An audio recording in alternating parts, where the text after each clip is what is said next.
Hey there, biologists. In this set of notes, we are going to be learning about the life cycle of a cell and an introduction to the process of cell division. By the end of the set of notes, you should be able to diagram and explain the stages of the cell cycle and compare the rates of division in different cell types. Let's first start by thinking about why exactly do cells divide? Think about the trillions of cells that make up your body. Have you always been the same size that you are today? What happens when parts of your body get damaged, for example, by a cut or a burn?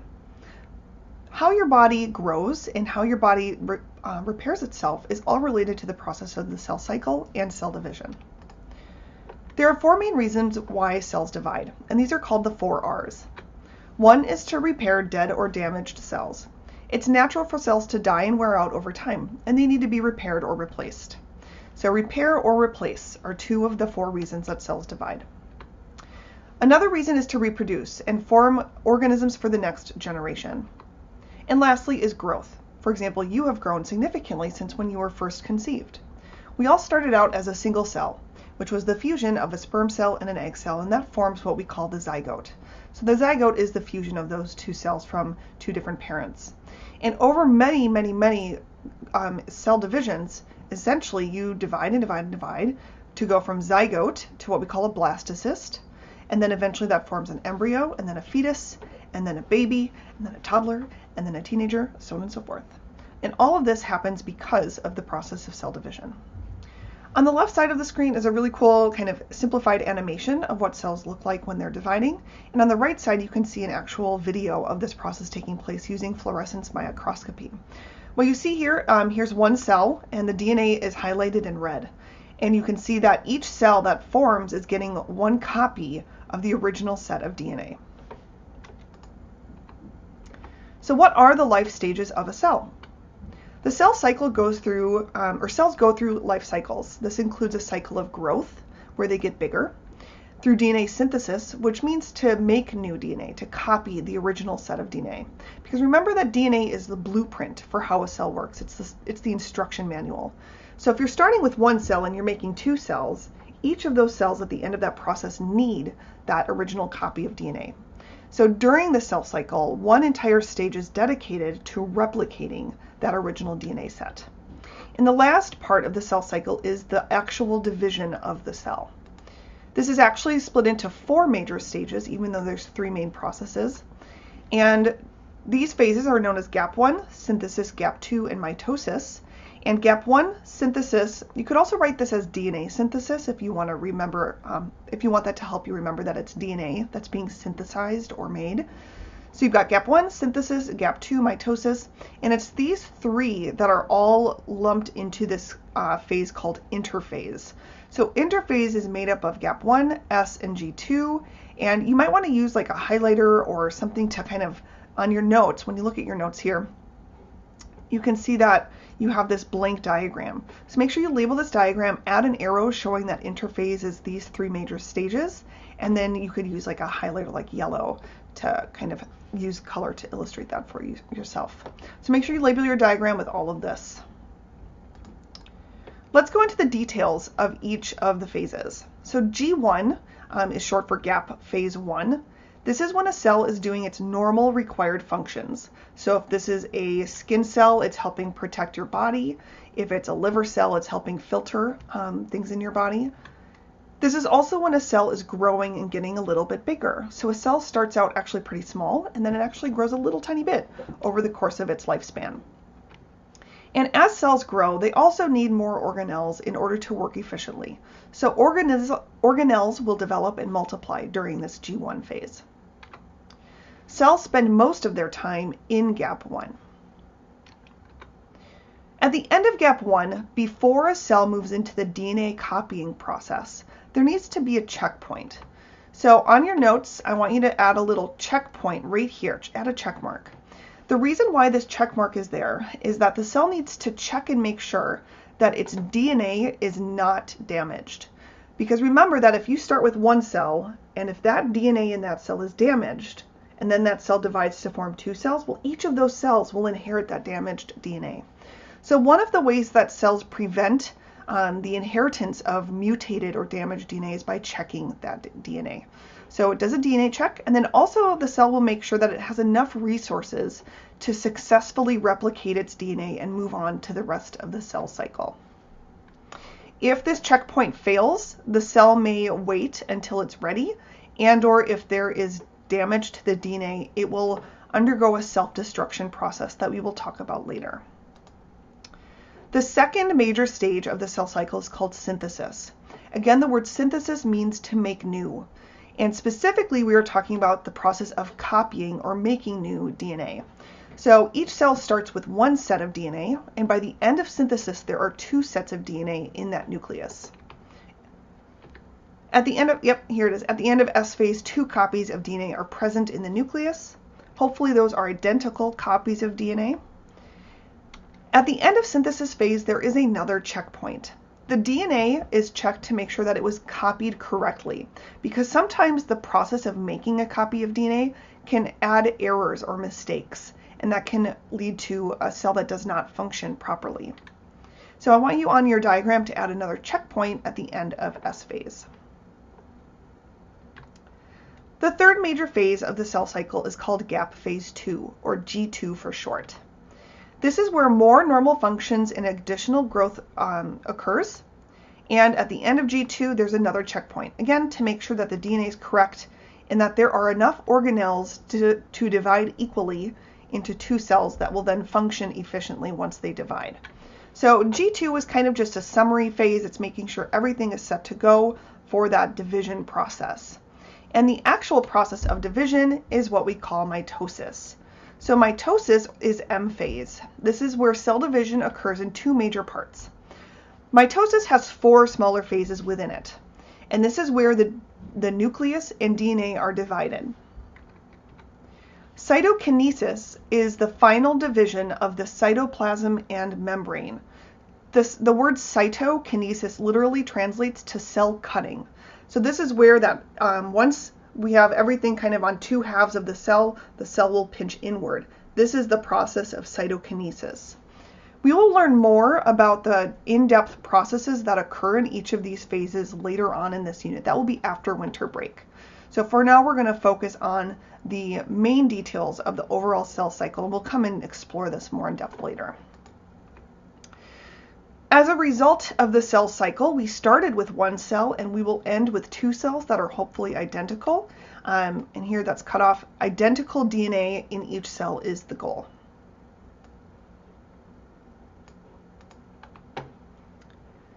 There's another phase of the cell cycle that we haven't talked about yet, and this is called G0, also known as the resting phase. The G0 phase actually exists outside of the cell cycle because not every cell will have a G0. This phase called G0 is where cells perform their required functions, but they are actually not in the process of preparing to divide. So this is where a cell has been made as a result of cell division, and then that cell is just needed in order to do its job, but it is not actually going through the preparation process to be replicated itself. Depending on the specific type of cell, there are two different pathways that a cell may go through once it enters G0. For some types of cells, G0 is reversible, meaning a cell can enter G0 and do its job for 5 years, 10 years, so on and so forth, until it's needed to replicate again, and then it can re-enter this overall cell cycle, copy its DNA, and go through the process of division. So for some cells, they enter G0 for an indefinite period of time, but then they will eventually need to be divided again, and they will re-enter the cell cycle. However, there are some cells that once they are made as a result of division, and once they enter gap 1 and then enter G0, sometimes they don't leave G0. This is irreversible G0. So once that cell forms, it will never leave G0. It is there to provide its function. It may live for an indefinite period of time, but it will never divide again. Examples of this would be neurons of your nervous system. Now, there are some neurons that have been found to be able to replicate themselves after they've been in G0, but for the most part, most cells of the nervous system are associated with being in irreversible G0. I forgot to mention the examples for the reversible G0, which would be things like skin cells, intestinal cells, so on and so forth. Here's just another cool animation of the process of the cell cycle and the process of division. So again, we have one cell right here. DNA is being split into two halves and then the cell divides. Again, we'll talk more about the detailed steps of this process later. So why is the cell cycle important? Well, healthy normal cell growth and division is tightly controlled and regulated by the cell cycle. Different types of cells will divide and die at different ages and rates. I don't know what that's supposed to say, but and it's really necessary for cells to die at a specific time. And this process of programmed cell death is called apoptosis, which I remember by thinking a cell pops during apoptosis, so cell death. This is an actual kind of really good animation that shows, or image that shows us we have a cell. The cell starts to condense and kind of get kind of blobby shaped, and then eventually the entire thing will collapse in upon itself. And this is apoptosis in a nutshell. The reason that apoptosis occurs is because occasionally we need to remove cells that are damaged, that may be abnormal and may not be functioning properly, or maybe they're just worn out. Maybe they've been functioning for too long and they're just tired. Here's another good illustration to summarize the process of apoptosis. And here's a really cool video of a microscope capturing the process of apoptosis in a cell. So here's the cell. You can see it started to condense and then it completely blobs. And then it forms these apoptic bodies. The molecules that make up these remaining parts of this cell can actually then be recycled within the organism and used to form other cells later. So not all cells divide and divide equally. Depending on the type of cell in your body, it may live for a very short period of time or a very long period of time. One example are stomach cells and the cells that line your intestines. These only last approximately 4 to 5 days, so they are replaced every 4 to 5 days. And this is because think about all of the immense processes that are occurring inside of your stomach and intestines. They're surrounded by acids, they're doing lots of jobs. They get worn out really fast and therefore need to replicate really fast. Another example is skin cells. Skin cells live for an approximate 2 weeks, and then the outer layers get sloughed off, and then they get replaced with the layers underneath, and so on and so forth. Your red blood cells circulate oxygen throughout your body for approximately 4 months. Your liver cells filter things in your body for approximately 300 to 500 days. And other types of cells within your intestines, specifically the muscle part of your intestines, can live for up to 16 years. With this said, there is kind of a misconception that some students have mentioned before, that they think that their body is continually replenished every few years, and that's not necessarily true. I want you to watch this cool video made by, who is this made by? Some kind of science group. I'm trying to remember the brain stuff, how stuff works. Watch this video to learn more about how cells divide, or excuse me, the different rates of cell division.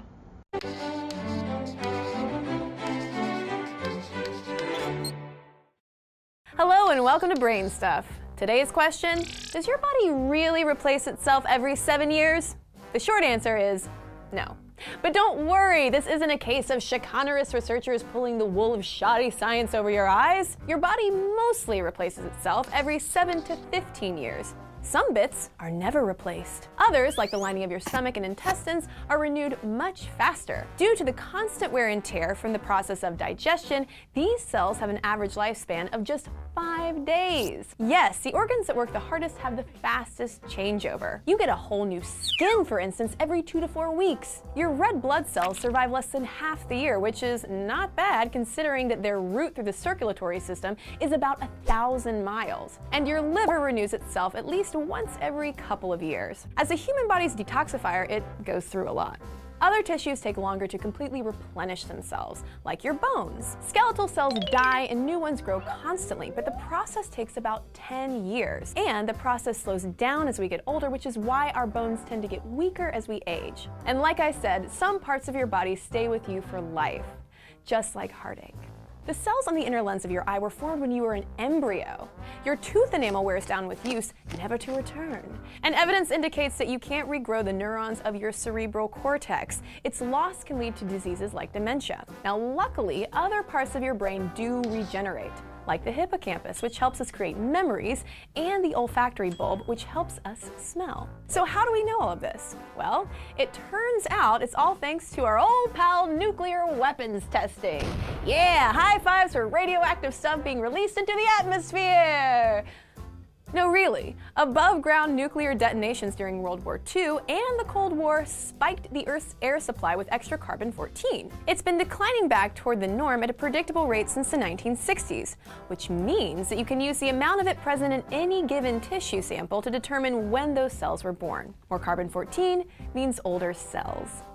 Well, that's all the time we have for Brain Stuff today, but if you want to learn more, head on over to our Stuff About Being Human playlist. And if you like this video, make it official. And if you're pretty into websites, check out ours at brainstuffshow.com.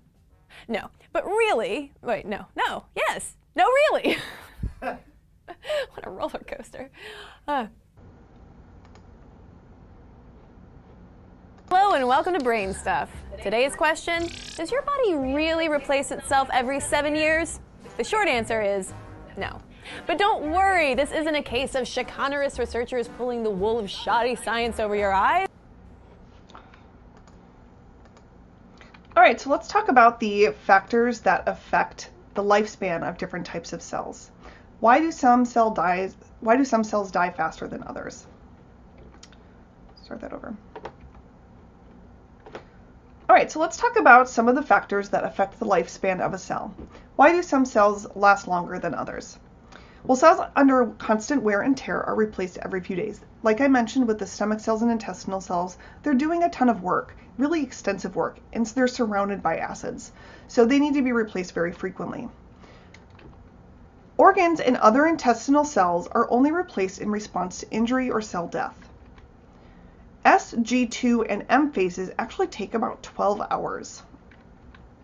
The length of G1 varies the most. So some cells are born, meaning they come from a process of cell division, and then depending on the cell type, they may be in G0 or G1 for 5 years, 10 years, and then they might re-enter that S, G2, and M phase for about 12 hours, and then they divide. Furthermore, cells actually divide at a faster rate in children than in comparison to adults. Can you think of an answer to why? Hopefully you recognize it's because that's when they're growing the most. That's when they need the most cell division processes to occur. So what exactly is cancer and how is it related to the cell cycle? Well, believe it or not, cancer is the direct result of the cell cycle going wrong. Cancer is basically an all-encompassing term that refers to any time in which cells are dividing uncontrollably and they're not dying when they're supposed to, meaning apoptosis is failing. Cancer cells are the result of a normal cell dividing and then a mutation occurs. And instead of this cell dying through apoptosis, even though it's not a properly functioning cell, it continues to divide and divide and divide. And as a result of these cell divisions and these chunks and clumps of abnormal cells, this is what forms a tumor.